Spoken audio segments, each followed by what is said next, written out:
Shalom, jemaat yang dikasihi Tuhan, sampailah kita kepada saat-saat di mana bulan Juni pun akan berakhir. Bagi saya, dalam segala sesuatunya kita harus menikmati anugerah Tuhan. Pasang surut kehidupan bukan berarti pasang surut iman kita.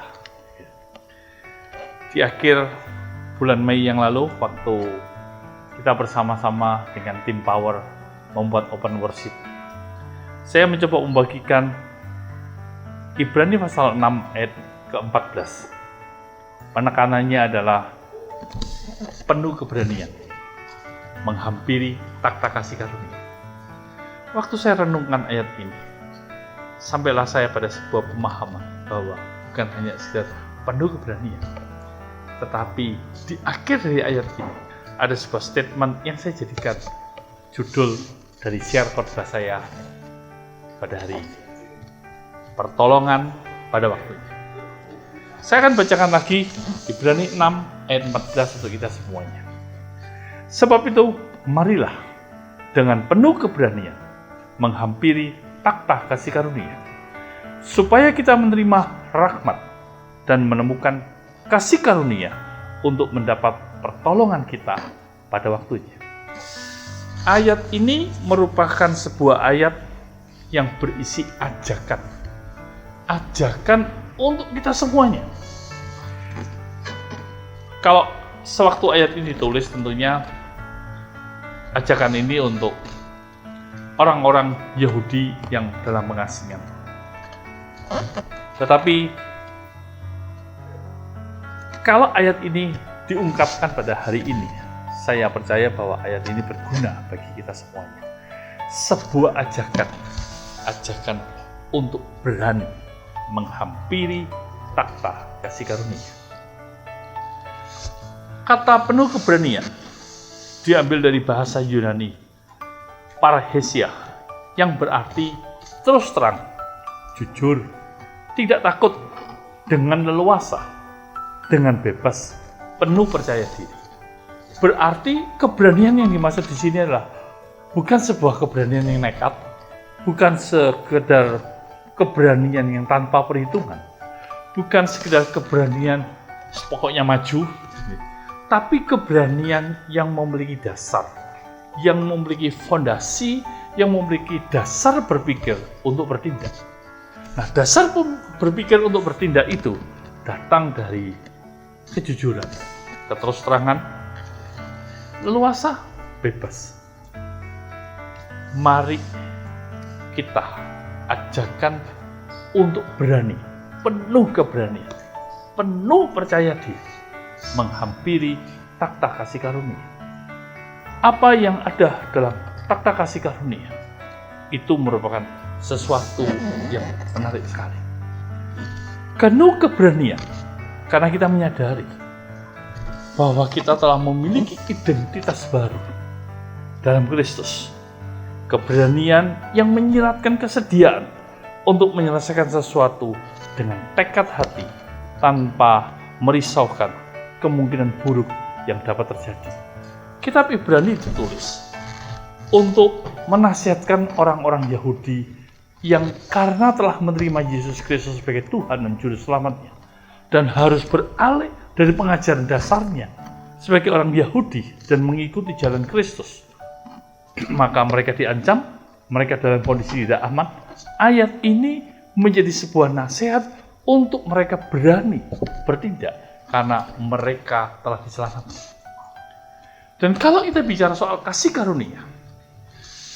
karunia itu bermula dari kebiasaan orang Yahudi dalam memberi dengan spontan dari hati yang terdalam, murni, tanpa alasan, berharap balasan. Kasih karunia adalah anugerah Allah yang tidak layak karena tidak pantas untuk menerimanya. Kasih karunia adalah membebaskan kita dari sebuah tekanan-tekanan, dakwaan-dakwaan, sehingga kita ditebus dengan cara yang ajaib, sama seperti pengalaman perempuan yang kedapatan berzina yang dibawa datang kepada Yesus. Yesus melepaskannya. Inilah kasih karunia. Kasih karunia diberikan kepada orang yang tidak pantas. Kasih karunia diberikan kepada orang yang tidak layak.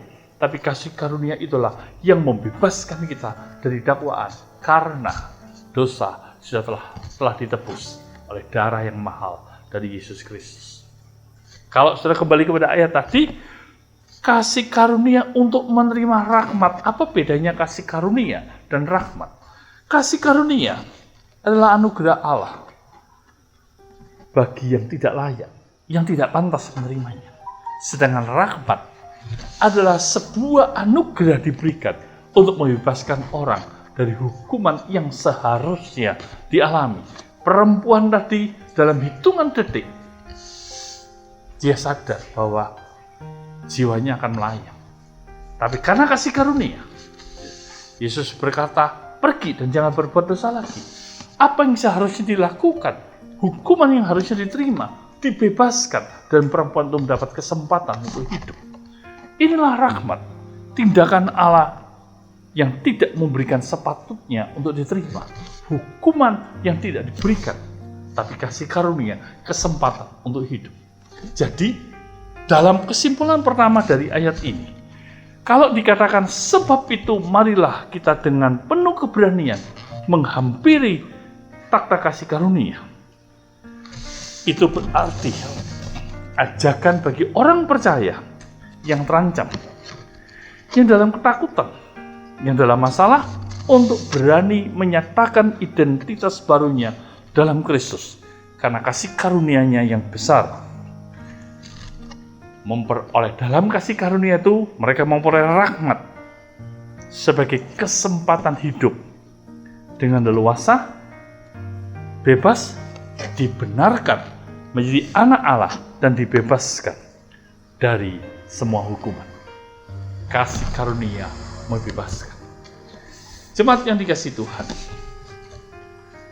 dalam tahun-tahun ini, kadang-kadang kita akan jadi lelah. Tekanan demi tekanan, kecemasan demi kecemasan, kepanikan demi kepanikan. Bahkan berita kita dengar sana sini dan sebagainya, yang kadang-kadang kalau kita tidak menyadari kasih karunia itu, maka kadang-kadang kita akan terjebak dalam kepanikan pula, dalam kecemasan pula.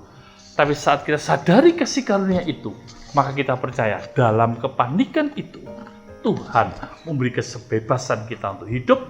Tuhan memberi kesempatan kita hidup untuk namanya dipermuliakan. Paling tidak, mari kita sadari setiap orang percaya mendapat keberanian untuk berdiri di atas kasih karunia sehingga mendapat kesempatan hidup sesuai dengan rencananya. Mari kita lanjutkan pada topik yang merupakan penting untuk kita bahas hari ini.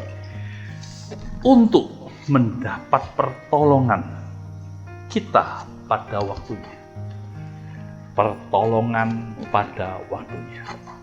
Nah, untuk bagian ini, saya mau ajak kita semuanya melihat Yohanes pasal 1, ayat 1 sampai ayat yang ke-44. Jangan menjadi orang yang hanya sekedar ditolong dari sebuah masalah.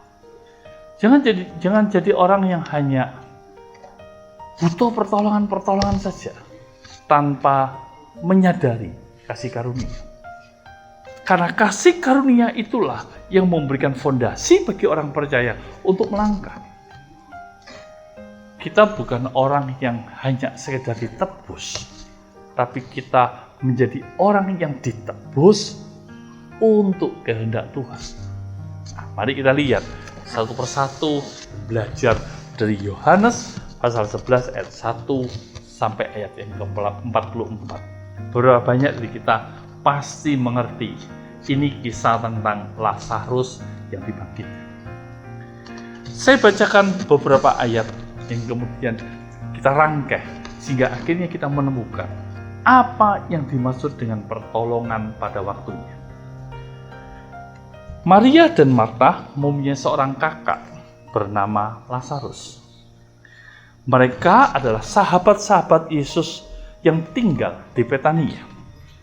Suatu hari, Lazarus yang sakit itu adalah saudaranya. Kedua perempuan itu mengirim kabar kepada Yesus, "Tuhan, dia yang engkau kasihi sakit." Tentunya pada saat Maria dan Marta mengirim kabar kepada Yesus, maka mereka tentunya berharap Yesus datang dan berdoa bagi Lazarus. Di sini kita lihat sebuah gambaran bahwa Maria, Marta, mereka sedang punya masalah. Dan tentunya orang yang punya masalah itu membutuhkan pertolongan. Tapi mari kita lihat dari sisinya Yesus. Ketika Yesus mendengar kabar itu, ia berkata, penyakit itu tidak akan membawa kematian, tetapi akan menyatakan kemuliaan Allah, sebab oleh penyakit itu, anak Allah akan dimuliakan. Jadi, waktu Yesus menerima kabar, dia tidak bertindak apa-apa.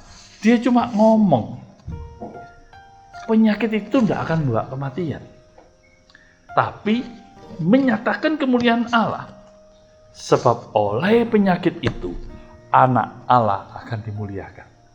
Berarti kita melihat dari sisi Yesus, sebuah masalah itu bukan hanya sekedar diselesaikan dan akhirnya kita berteriak haleluya, puji Tuhan, selesai masalahnya. Tidak. Tapi dari sisi Yesus, bahwa semua dinamika kehidupan orang percaya akhirnya pada kemuliaan Allah. Anak Allah itu harus dinyatakan kemuliaannya. Yesus memang mengasihi Marta dan kakaknya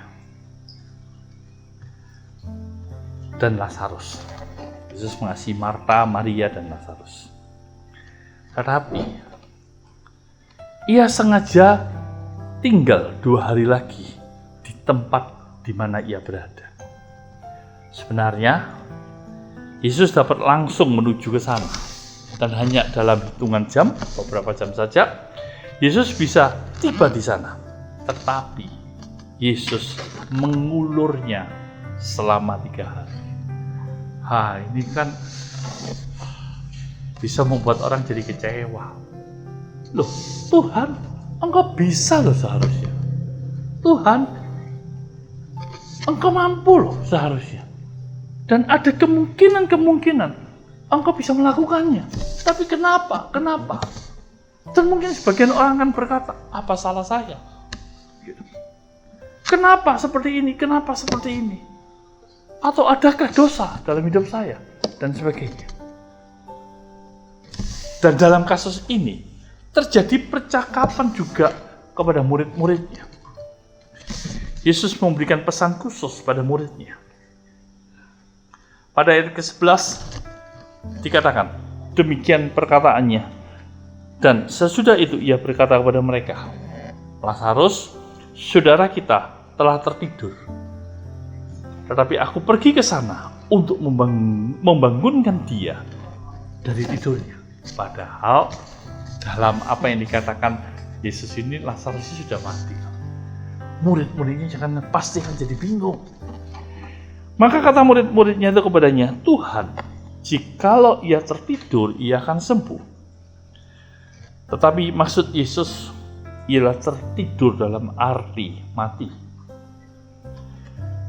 Sedangkan sangkah mereka, Yesus berkata tentang tertidur dalam arti biasa. Karena Yesus berkata dengan terus terang, Lazarus sudah mati. Tapi syukurlah aku tidak hadir pada waktu itu. Lah, lebih celaka kan rasanya. Loh, Yesus kok enak ya, kok gampang ya berkata syukur aku tidak hadir. Gitu. Atau dengan kata lain mungkin kalau diekstrimkan ya sudah, biar dia mati. Seakan-akan dia lupa dengan perkataan yang di awalnya tadi, bahwa sakitnya Lazarus itu akan membawa kemuliaan bagi anak Allah. Wow, murid-muridnya bingung. Sebab demikian lebih baik bagimu, supaya kamu dapat belajar percaya. Marilah kita pergi sekarang kepadanya. Sebuah pengalaman yang mungkin tidak enak. Yesus diharap-harapkan datang, tapi tidak datang. Dia cerita bahwa apa yang dialami Lazarus itu akan menyatakan kemuliaan Allah. Dan disinilah cara pandang orang menjadi berbeda. Karena orang berpikir Lazarus sakit, Yesus datang, didoakan sembuh, selesai masalah. Tapi Yesus tidak begitu. Yesus membawa semua masalah ini untuk anak Allah dinyatakan. Untuk dia berkata, ya yang mati biar mati. Tapi percayalah, kalian ini harus belajar dari semua peristiwa demi peristiwa itu. Gitu. Untuk akhirnya kalian tahu apa yang harusnya anak Allah perbuat di muka bumi ini. Mari kita lanjutkan. Apa yang telah terjadi? Maka ketika Yesus tiba di hadapannya, Lazarus telah 4 hari berbaring di dalam kubur. Sudah terlambat. Mereka telah menguburkan Lazarus. Secara manusia, hal itu memang sudah terlambat. Tapi bagi Tuhan Yesus, tidak ada kata terlambat. Karena selalu ada rencananya dalam segala sesuatu. Ingat tema kita beberapa tahun yang lalu, Allah turut bekerja dalam segala sesuatu untuk mendatangkan kebaikan. Kebaikan yang dimaksud di sini bukan hanya sekedar masalah selesai, bukan hanya sekedar persoalan terselesaikan, tapi ada kebaikan yang membuat kita mengenal Allah dengan kehendaknya lebih dan lebih lagi. Dalam situasi tersebut, mari kita lihat tanggapan-tanggapan. Bagaimana orang menanggapi masalah tersebut? Murid Yesus, lalu Thomas yang disebut Didimus berkata kepada teman-temannya, yaitu murid-murid yang lain, marilah kita pergi juga untuk mati bersama-sama dengan dia. Nah, ini murid ini orang ajar ya.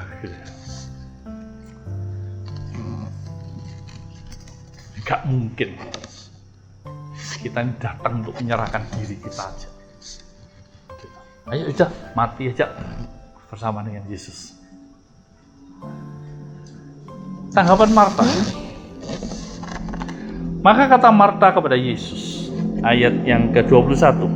Tadi Thomas ayat 16 ya. Ayat 21, maka kata Marta kepada Yesus, Tuhan, sekiranya Engkau ada di sini, saudaraku pasti tidak mati.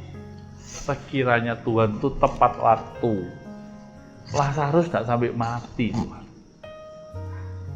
Sekali lagi, yang dipikirkan orang hanya masalah. Tapi sekarang aku tahu bahwa Allah akan memberikan kepadamu segala sesuatu yang engkau minta kepadanya. Lalu Yesus berkata kepada Marta, saudaramu akan bangkit. Kata Marta kepadanya, aku tahu bahwa ia akan bangkit pada waktu orang-orang bangkit pada akhir zaman. Banyak dari kita juga bukan orang-orang yang bodoh, tahu firman Tuhan. Bahkan mungkin pengetahuan kita tentang firman jauh di depan, akhir zaman, surga, dan sebagainya. Sekiranya demikian dengan Marta. Pengetahuan menjadi sebuah kondisi di mana dia tahu semuanya, tapi dia tidak tahu apa yang Tuhan mau dalam sebuah peristiwa itu. Sehingga berkata, ya Tuhan, waktu Tuhan berkata, Lazarus akan bangkit. Saudaramu Lazarus akan bangkit. Oh, Marta berkata, oh ya nanti di akhir zaman kan Tuhan. Banyak kita bisa menjadi orang yang pandai, pintar, dan tahu banyak hal. Dan kadang-kadang apa yang kita tahu, apa yang kita mengerti, justru kadang-kadang menjadi penghambat loh untuk Tuhan bekerja. Karena masalah utamanya, kita tidak tahu apa yang Tuhan mau dalam setiap peristiwa dalam hidup ini. Demikian juga dengan Maria. Bagaimana cara Maria menanggapi masalah tersebut? Padahal kita tahu bedanya Maria dan Marta. Maria adalah orang yang duduk mendengarkan pengajaran Yesus. Sedangkan Marta adalah orang-orang sibuk. Banyak kita sibuk seperti Marta. Tahu banyak hal, ngerti banyak hal. Tapi sesungguhnya yang Yesus mau adalah tahu juga kehendaknya dalam setiap peristiwa dalam hidup ini. Apa yang dikatakan Marta pada ayat ke-23? Setibanya Maria di tempat, apa yang dilakukan Marta terdapat dalam ayat 23. Setibanya Maria di tempat Yesus berada dan melihat dia, tersungkurlah ia di depan kakinya dan berkata kepadanya, Tuhan, sekiranya engkau ada di sini, saudaraku pasti tidak mati. Dengan penuh kerendahan hati, dia datang, dia tersungkur dan berkata, kalau engkau datang, saudaraku tidak mati Tuhan. Aktivitas ini bisa menjadi aktivitas yang mungkin dia tidak mau marah kepada Yesus. Tapi dia juga tidak bisa menahan gejolak hatinya untuk berkata, kenapa engkau terlambat Tuhan? Maka Maria berkata seperti itu. Mari kita lihat, entah muridnya, entah Maria, entah Marta, menurut saya telah sedikit gagal dalam menerjemahkan apa yang Tuhan mau. Demikian juga dengan banyak orang. Tetapi beberapa orang di antaranya berkata, ia yang memelekkan mata orang buta, tidak sanggupkah ia bertindak sehingga orang ini tidak mati? Semua orang berkata, engkau terlambat.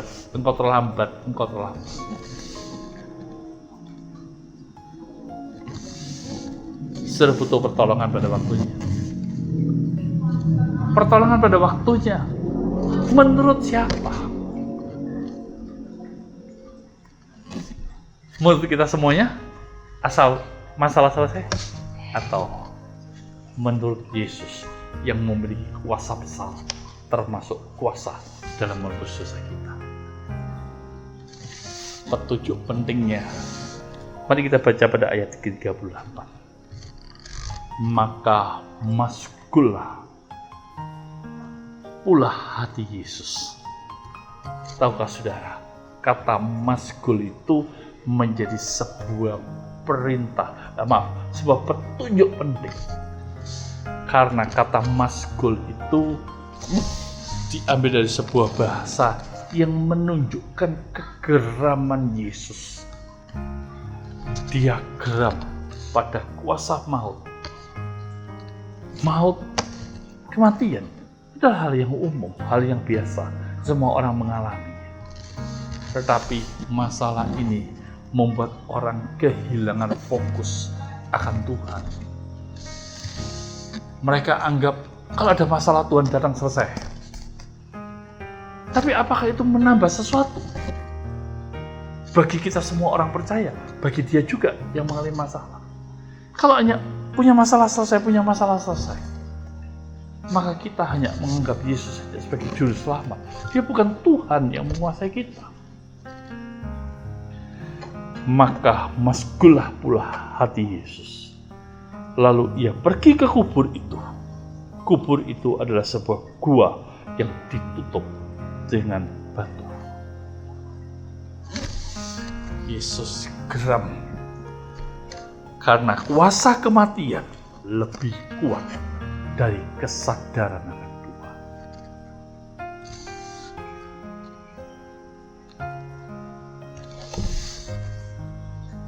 Kalau kita menyadarinya, maka seharusnya kita tahu di dalam kisah ini Yesus sedang mendemonstrasikan, Yesus sedang membuat gambaran. Yesus ternyata datang bukan untuk menyembuhkan Lazarus, tetapi membangkitkan Lazarus dari orang mati, dari antara orang mati, menjadi sebuah gambaran bahwa dia akan mengalami sebuah kisah, sebuah peristiwa yang menandakan maut tidak lagi berkuasa atas hidupnya karena dia mati dan bangkit.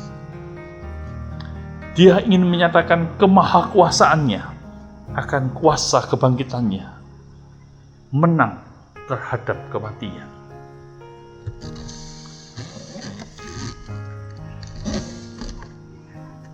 Masalah bahkan berujung pada kematian adalah bagian dari kehidupan yang tidak dapat dielakkan.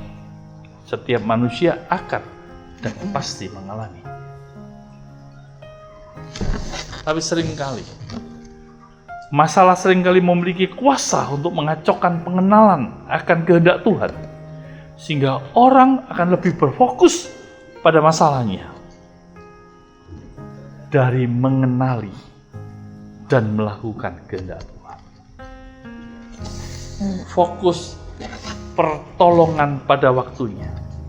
Yesus bukan hanya menolong kita menyelesaikan masalah, bahkan kematian, tapi dia ingin pengenalan akan pribadi dan kehendaknya bertambah dalam hidup ini. Dan itulah yang membuat kita menjadi orang yang dewasa rohani. Dalam arti kata,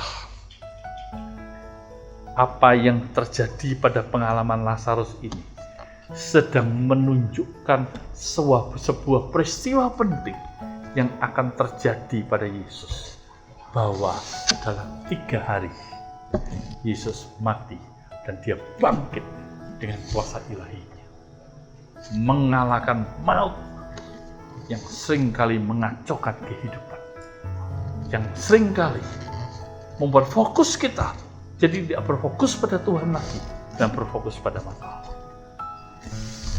Teman-teman yang dikasihi Tuhan, di dalam kasih karunia bukan hanya istilah melayakkan dan membuat kita benar, tapi di dalam kasih karunia ada rahmat, ada kasih karunia, kasih setia yang membuat kita tidak terdakwa lagi, tidak didakwa lagi, tidak merasa bersalah lagi, tapi sadar betul bahwa kemerdekaan, kebenaran, kekuatan kuasa ilahi Yesus itu menguasai hidup kita, sehingga dalam masalah-masalah kita harusnya lebih tahu apa yang Tuhan mau daripada sekedar masalah. Dan kalau itu terjadi, maka kita akan tahu pertolongan pada waktunya akan terjadi dalam hidup kita. Saya tidak tahu apa yang sudah alami hari-hari ini, tapi yang saya tahu, dia terus bekerja, dia akan bekerja, dan dia akan melanjutkan pekerjaan yang luar biasa itu terus dalam hidup kita. Dalam setiap kondisi hidup, tetaplah tenang. Mulailah dengan mengenal pribadi dan kehendaknya. Bukan hanya berfokus pada masalah atau situasi yang terjadi.